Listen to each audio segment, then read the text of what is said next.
Hi guys, this is Adrian's World, and today we're going to show you something different than a donut. I'm going to show you how to do a wheel stand.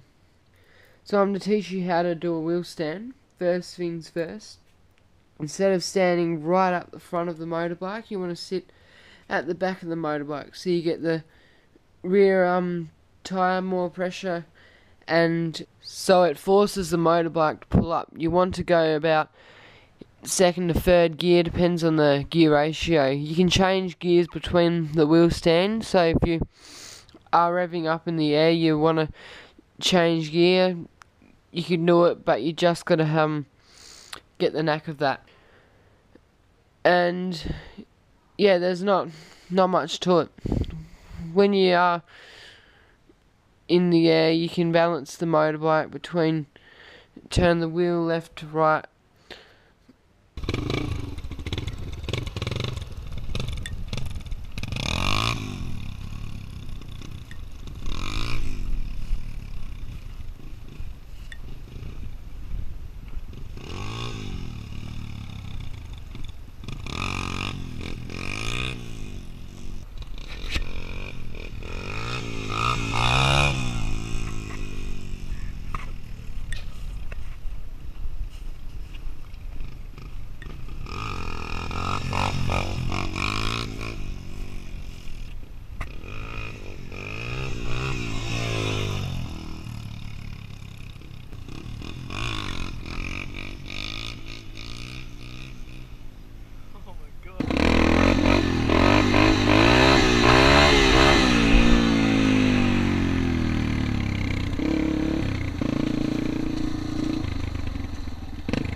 And that's about it. If you want any ask any